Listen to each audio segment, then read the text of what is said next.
What's happening, everybody? I'm Dorian Martin, and this is Take One.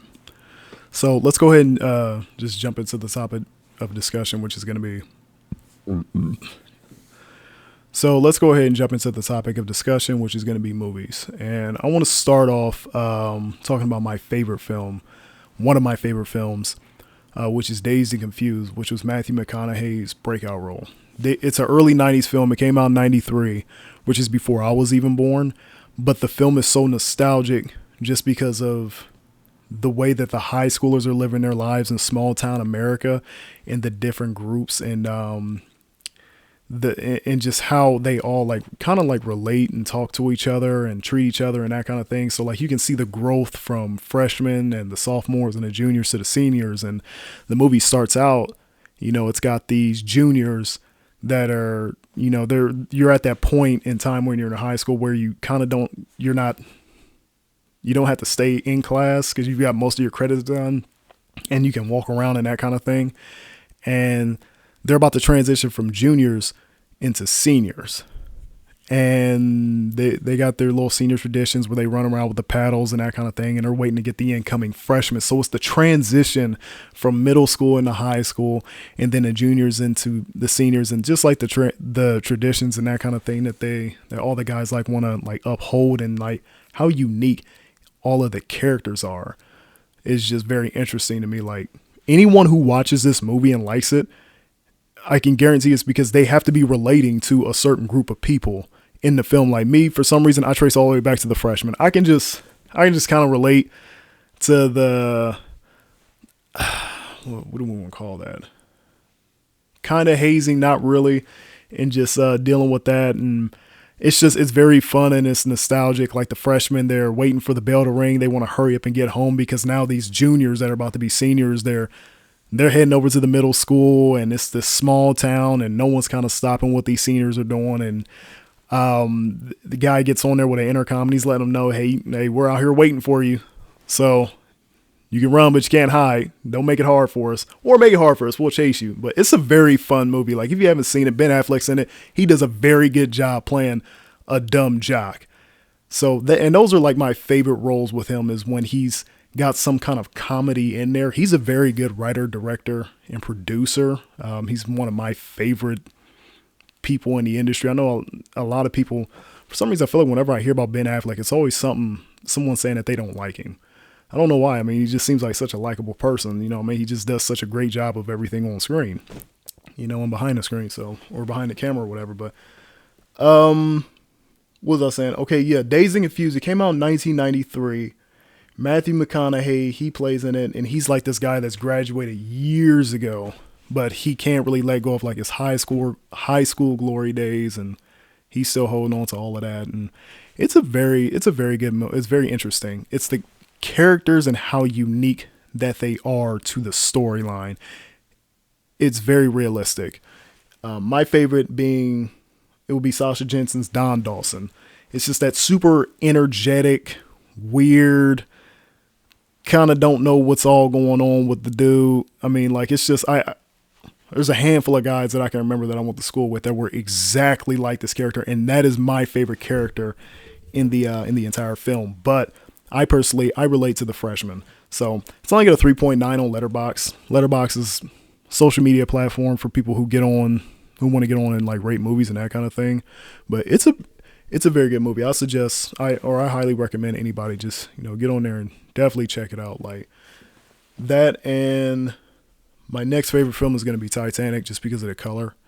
I was watching an interview and I don't know why I'm shooting a blank now. I was watching an interview with it and the lighting was so unique because James Cameron, he wanted a specific kind of light. And that is, and that was a quote that was said by one of the talent on set. I can't remember exactly who said it, but he wanted a very specific light, and it was so that he could really nail that color and that lighting. And that's why it's one of my favorite films. It's just because visually it's immaculate. That and The Shawshank Redemption, which was actually shot in Ohio, not far from where I live. So I'm like a huge like lighting, and even Dazed and Confused has very good natural lighting. Like back in the day when they were shooting on film, and something about those earlier cameras and in the film that they were using. I don't know what it is, but the color is amazing. Like, you know, during golden hour and sunset, all that. But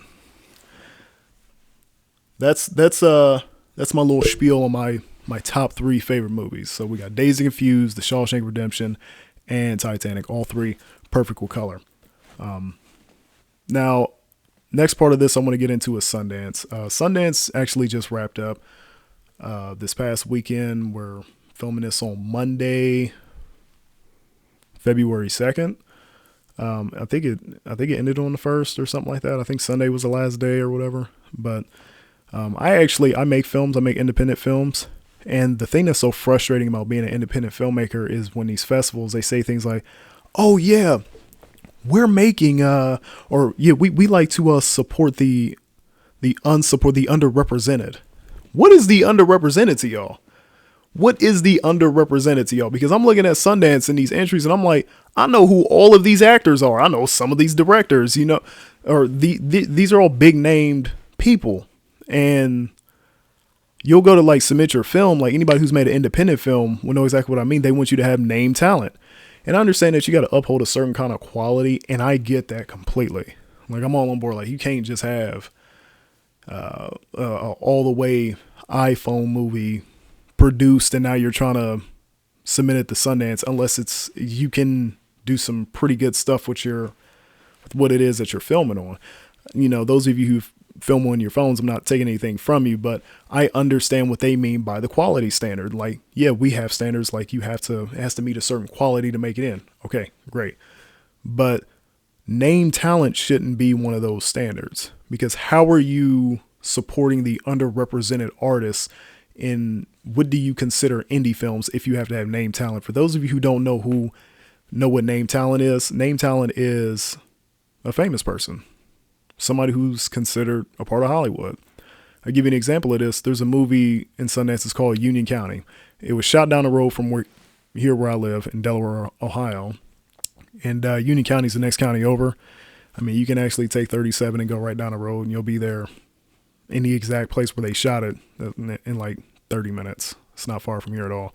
And it's literally one road. Didn't hear anything about any casting notices or auditions or anything like that. I looked up the cast list. It looks like they got someone from Chicago and most of the people they brought down from New York, but they have name talent in there. They got a couple guys in there from that movie, Warfare, and Will Poulter, I believe, is the lead star. Will Poulter, who was in, I'm not sure if I'm pronouncing his name right. But he was in the movie, that We Are the Millers. He was supposed to be Jason Sudeikis' son or whatever. That is the dude with the eyebrows, Will Poulter. But he plays looks like the lead in that film. And there's your name talent. And then there's another guy in there. His name is Noah. Hang on a second. Let me look it up. Let's see. Union County film. They got a couple guys in there from Warfare. So it's Will Poulter.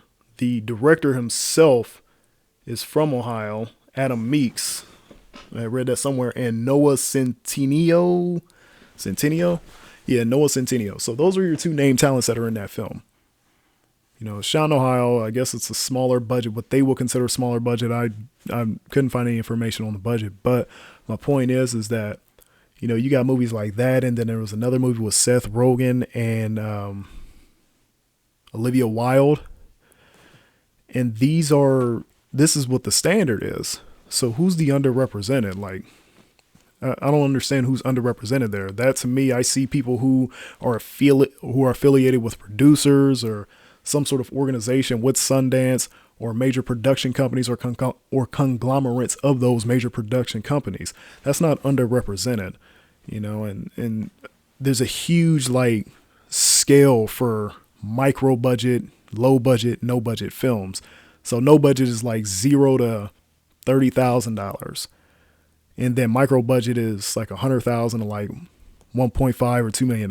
That's what they consider a low budget film.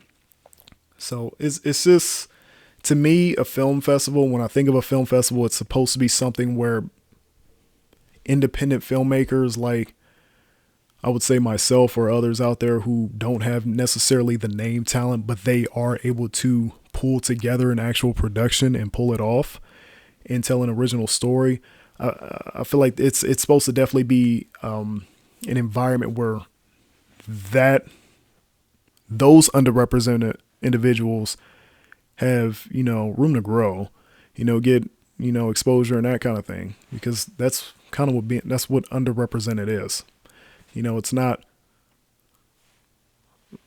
it's not Olivia Wilde. Everybody knows who Olivia Wilde is.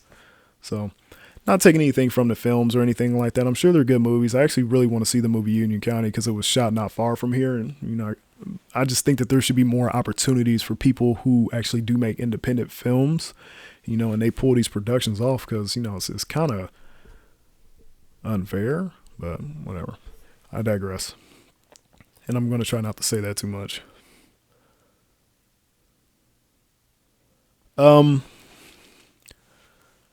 Another thing I want to get into is, outside of just talking about films and that kind of thing, because I kind of want to mix it up a little bit, is TV shows. So, like I said, I make independent films. I'm about to get into now the miniseries game. I just finished writing this miniseries, and I'm super excited about going ahead and starting.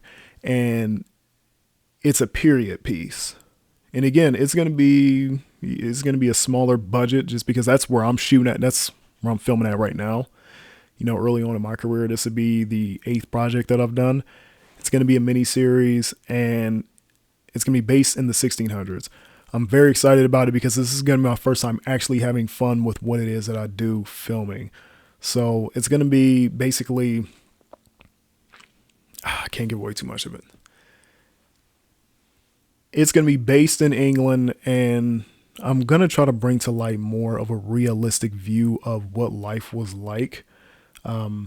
I know that there's a lot of model culture and that kind of thing. I think Bridgerton did a pretty good job bringing out some of that, and basically like ancient Mauritania, which is now modern day Morocco, which sits right there below Italy. So, a lot of these areas are like these countries, they touch each other. They're right next to each other. So it's just kind of hard for me to believe when I see some of the stuff that I see on TV that the model culture of what stuff looks like.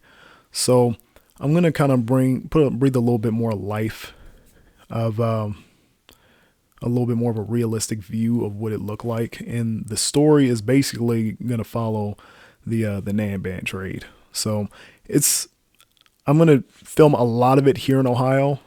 We got some places that I can actually shoot at that do give off a very old 1600 medieval type of look. And the scale of the project is basically going to be like anybody who's seen, I believe it's called The Mirror and the Light, where it's a lot of, or like Days of Our Lives or daytime television shows where it's just, there's only like limited amounts of sets where they like people film at. And that's basically what I'm going to be doing with it. So it's going to be limited sets. It's conducive to what it is that I can do budget wise. And and we're going to have all kinds of different wardrobes, and it's going to be super fun. And I'm very excited to go ahead and start shooting this one, but won't be submitting the pilot or anything like that to any film festivals. I actually recently submitted to Sundance, and past 2 years I submitted to Sundance. The first year, they had like 11 different people look at it, and they didn't take it. I understand. It's still, it's still a fair chance, everything like that. This past year, I submitted it, and I didn't use Vimeo. I used YouTube. I used the unlisted YouTube link, and feel free to comment and let me know if I'm overreacting to this, but I used a YouTube unlisted link just so that I could see the insights because they're the only ones who had it. And it was an embedded link, so you can see when someone clicks on it. And again, last year I could see 11 different people from Sundance. You can see it from the third party. It'll either pop up as unknown or pop up as Film Freeway. And you can see that 11 different people looked at it. This year, nothing. It's like I'm constantly refresh. And I get the email, hey, sorry, we had 16,000 people submit to the festival this year. Your movie didn't make it in. I'm like, hold up. I paid $125 in a submission fee. Y'all didn't look at it. And so I sent him an email and I sent him a screenshot of the analytics. I'm like, yeah, so you guys didn't look at my film. And they were just like, no, we definitely looked at it. You're not going to be able to see it, though, because we go through a third party. I was like, look, hold up a second, bro. Now, last year, I could see that y'all viewed it. You know, I could see 11 different views. You guys were the only ones with the film. I sent them the screenshot, and there's only 4 views on there. And I know for a fact all 4 of those views are from me and the sound designer, because we were the first 4 views, and we were just reviewing the film. So I sent it to them. The screenshot, show them that, and they were just like, okay, well, you're not going to see it because, again, it's going to come up from a third party and I had went to Film Freeway, clicked on it, and for 0 seconds, just to show that, you know, yeah, hey, look, see, Film Freeway. I just tested it. It was like, it's going to pop up as unknown. There is no unknown on here. And again, I submitted to you guys last year, and I could see that you guys watched it. So they were just like, well, send it to us again. And, you know, if we see that you shouldn't be seeing anything from Film Freeway, and if you do, send it to us, you know, we'll reach out to Film Freeway and we'll say something to them. Like, what does that have to do with you not watching the film? So anyways, I did it. I sent it to him, showed him the screenshot, never heard back from him.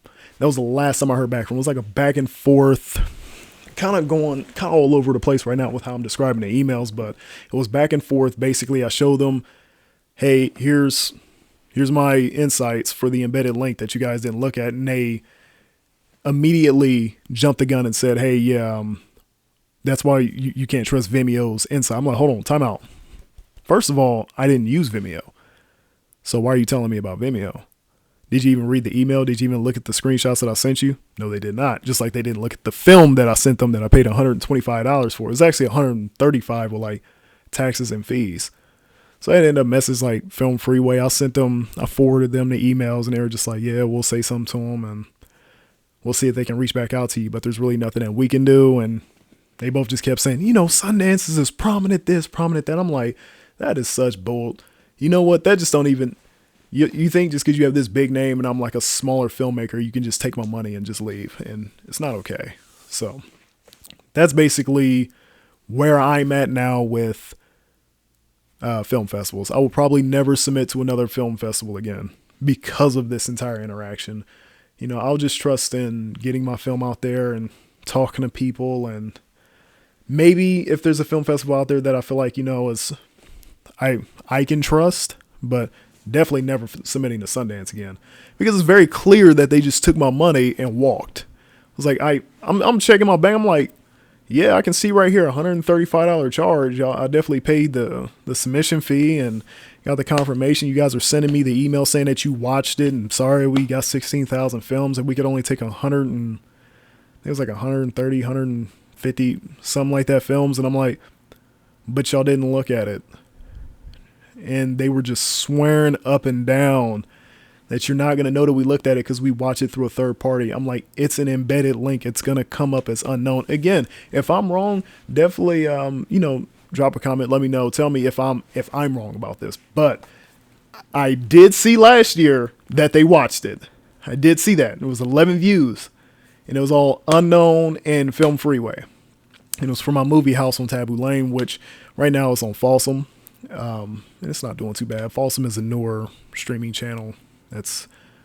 I'm not gonna say it's like Tubi. Tubi is probably is the number one ad-based streaming channel, which I do have a film on. But it's one of those channels that's kind of like getting up there, and it's a good channel. I like it. It's not too bad. But anyways, never submitting to Sundance again. And if you guys have any of your comments that you want to make on Sundance, anyone with recent experiences or anything like that you would like to share, you know, I'm open to hearing them and that kind of thing. Other than that, that's going to be it for today for my favorite films, film festivals, and why I'm never submitting to Sundance.